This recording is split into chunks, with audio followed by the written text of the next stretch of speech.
like to use the really fine bits in the middle of the pelt. You see these black long bits I've just pulled out. I like to use those as tails a lot of the time. So you just pull that piece out. It's just really, really fine. I put them same length as the body, and that's a lot of the time, that's as much as I'll put in. Because a possum emerger, again, he's a merger, you want him to hang down. I've got them tied here and I've used them with pheasant tail, which works as well. But the pheasant tail I regard more as a buoyant material that'll kick the arse end of the fly up more.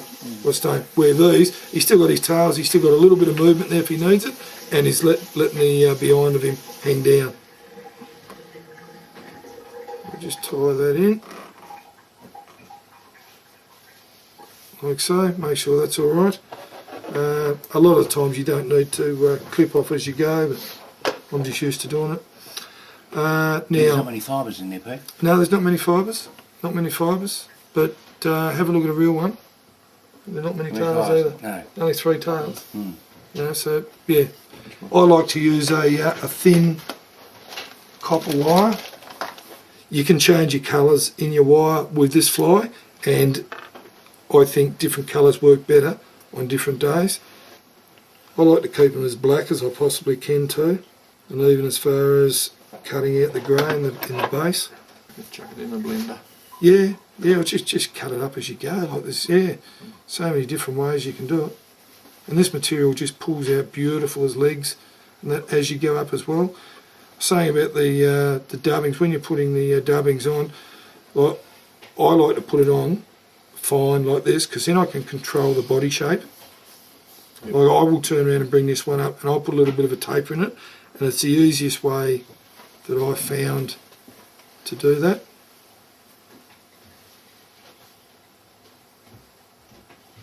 Sunshine. The snow finally stopped, is it?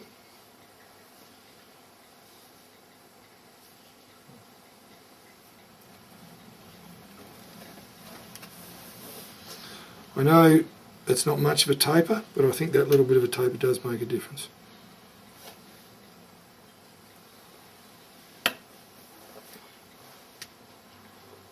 And that's about as far as I pull that up to.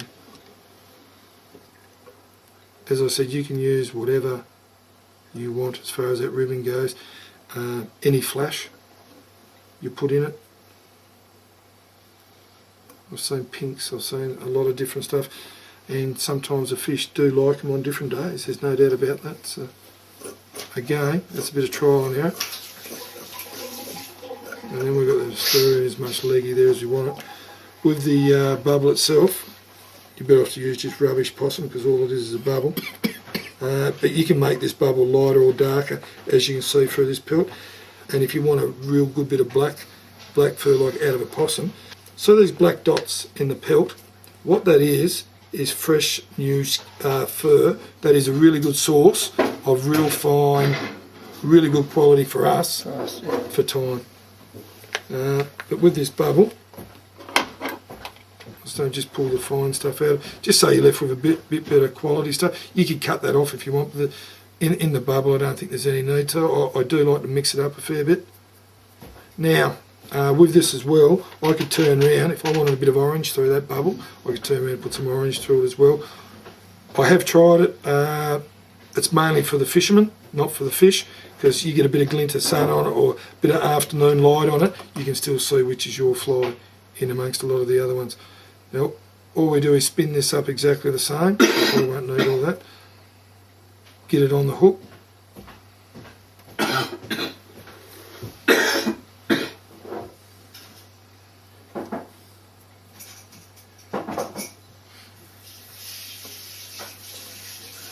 And as I spin it, I'll pull it together now. See how it's starting to wind up? I just pull it together as it comes up more and more and more. Just keep winding it up until pretty much you've got it in your fingertips. Just sliding down, sitting on top, put that loop in, and then just pull the loop down. Sorry it's a bit hard to see, but you've got to do it in your fingers. That's not a real good bubble, but it is a bubble. Right. I used to try and make it.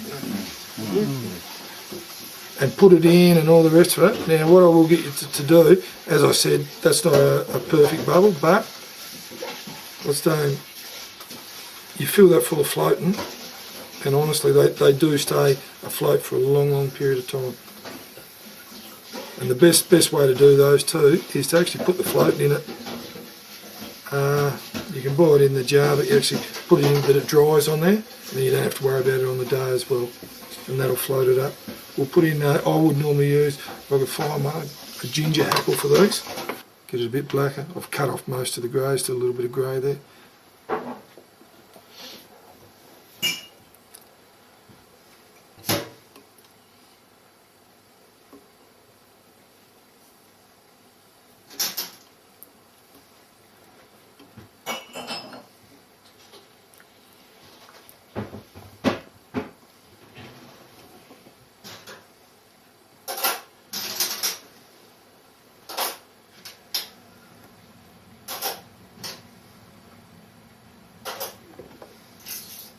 It's not too bad there.